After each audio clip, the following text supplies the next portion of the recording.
Assalamualaikum warahmatullahi wabarakatuh, Pak RT. Waalaikumsalam Mas Yadi. Saya mahasiswa Universitas Muhammadiyah Purwokerto yang kemarin sudah izin sama Pak RT untuk melakukan survei di lingkungan daerah Dusun Welahan. Khususnya RT 2 ya, RT 2 dan RT 3. Di sini saya mendapatkan hasil dari 10 kakak yang saya survei.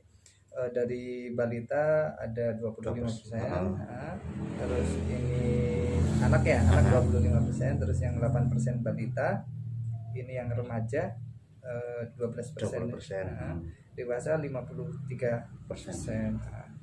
Nah, untuk analisa data yang kami dapat dari data prima itu setelah dilakukan survei di RT 02 RW 01 banyak sampah plastik. Banyak. Kendalanya untuk sampah itu masih susah. Susah memang ya Pak ya. Terus memang di sekitar warga jumlah dari 10 kakek itu jumlah tempat sampah menggunakan kayak lubang-lubang sendiri jadinya kayak gitu. Cuman kan dalam itunya kan pembakaran masih dibakar, jadinya kan polusi juga dan masih ada pemilihan itu loh, sampah-sampah itu bisa ada dipisah-pisah gitu. Kadang yang masih bisa dipakai atau dijual itu seperti itu kalau khusus olahan. Oh, kayak ada pengumpul sampahnya itu sendiri. Itu kan untuk KWT Watu Malang kan ada nanti mengambil di setiap rumah seperti itu Mas. Itu malah bagus ya, jadi kayak istilahnya mengurangi limbah. Mengurangi limbah sampah. Terus yang kedua kalinya untuk organik juga kan kita karena berhubung tempat sampahnya belum ada ya, tempat pembuangan sampah umumnya belum ada, jadi banyak orang-orang yang membuang sampah itu di selokan. Iya, masih kurang gimana ya, kurang merasa memiliki gitu. Membuang sampahnya masih sembarangan gitu kan. Kadang kesadaran pribadi seorang berbeda gitu. Benar sekali Pak RT. Ditambah lagi untuk lingkungan kita memang sudah bersih. Aku lihat sih lingkungan sekeliling RT 02 Dusun Desa Welahan ini bersih karena dengan mungkin kerja bakti setiap minggu ada untuk ibu-ibu itu ada. Tapi untuk kendala RT 2 kan kita ada pasar. Jadi untuk sampah itu imbasnya ke kita. Iya sih, memang benar sekali karena lingkup pasar dekat kecamatan juga ya, kantor-kantor. Jadinya itu. Tapi dengan walaupun dekat pasar dengan kondisi lingkungan yang bersih udah bilang ini warga bagus lah untuk menjaga lingkungannya ya kan. Ya, bagus, lumayan lah untuk warga kita. Terus dari data lagi kita scoring ya, ada scoring prioritas masalahnya gitu. Dari perilaku kesadaran cenderung beresiko untuk lingkungan ya kan dapat poin 36 Pak. Dan untuk ketidakefektifan pemberian kesehatan itu ada 34 karena salah satu contohnya kadang ibu-ibu itu di keluarga masih menggunakan kayu masih menggunakan kayu bakar, sebagian menggunakan kayu bakar, sebagian menggunakan gas ya, ditambah lagi asap kayak gitu.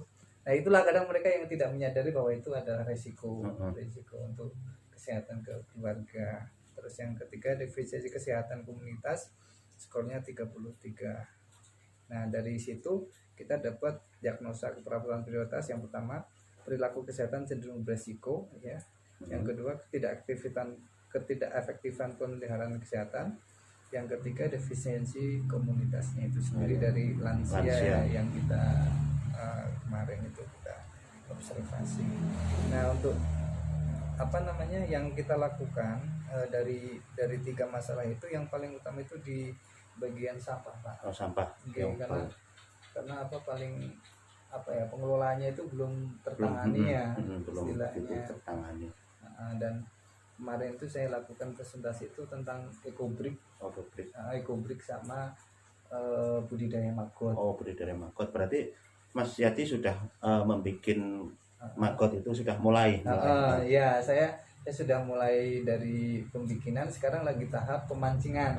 Dari yang pertama fragmentasi dari dedak, katul sama roiko sama yaku satu saset dicampur dedaknya 2,5 kg. Dan salah satu warga sudah ikut juga terjun di budidaya maggot untuk awal mudah-mudahan sih berhasil ya Pak ya. Ya kalau berhasil bisa ditularkan ke warga kita kan ibaratnya ketika memang berhasil dan itu jangka panjang kita bisa menampung sampah dengan koordinir yang bagus ya kan, dengan koordinir yang bagus di RT dan bisa itu ketika memang dipegang untuk lingkup RT, dikelola untuk RT kan penghasilan untuk RT juga. Ya, Ketika memang itu dikelola untuk individu ya untuk penghasilan individu juga kan lumayan. Untuk harga jual maggot itu yang basah 8.000 per kilo, yang kering itu sampai 100.000. Jadi mahal, cukup mahal lumayan untuk kalau lumayan. bisa sukses gitu untuk penelitiannya. Terus apa namanya, untuk EcoBrick sendiri kan menggunakan kayak botol yang 1 literan itu, terus plastiknya diguntingin terus dimasukin, itu kan mengurangi limbah plastik ya Pak. Cuman kan karena di daerah desa kan jarang yang minum botol kayak gitu, Jarang. ya kan, jadi sangat kurang efektif lah untuk apa namanya dengan sistem EcoBrick. Tapi setidaknya ya kita kasih tahu lah, setidaknya siapa tahu ada botol terus membuang plastik daripada belarah ya istilahnya, masuk berserakan dulu ya, baru dibuang walaupun tempat pembuangannya belum ada sih. Untuk masukan sendiri dari Pak RT setelah saya apa namanya survei 10 hari 10 kakak itu sendiri gimana Pak? Ya, terima kasih ada penelitian dari mahasiswa UMP ya, Purwokerto. Semoga dengan penelitian ini masyarakat bisa lebih sadar tentang sampah, itu yang paling utama. Dan selanjutnya tadi tentang maggot itu bisa, seandainya bisa berhasil nanti bisa ditularkan ke warga seperti itu Mas Yadi. Mungkin apa perkembangannya nanti kita konfirmasi ke RT siap, untuk budidaya maggotnya, mudah-mudahan berkembang dan ada lalat si lalat BSF itu. Nanti ketika memang deal ada, nanti kita berbagi ilmu gimana sih caranya awal memancing maggot, gimana caranya budidaya maggot dan segala macamnya untuk kedepannya. Mudah-mudahan bermanfaat. Amin. Mudah-mudahan berhasil lah. Gitu, semoga kan. berhasil. Ini baru hari pertama sih, hari pertama pemancingan, jadi belum nampak. Tadi aku lihat ini kok belum nampak gitu kan, sempat ragu juga sebenarnya ada apa enggak gitu, tapi ya mudah-mudahan berhasil ya. Itu saja sih Pak RT, terima kasih atas waktunya, kesempatannya yang sudah mengganggu Pak RT. Sampai saja Mas. Izinnya untuk survei di lingkungan yang dikelola oleh Pak RT selaku Pak Daya ya, selaku RT 02 RW 07 Desa Walahan, Kecamatan Batu Malang. Terima kasih Pak. Assalamualaikum. Waalaikumsalam.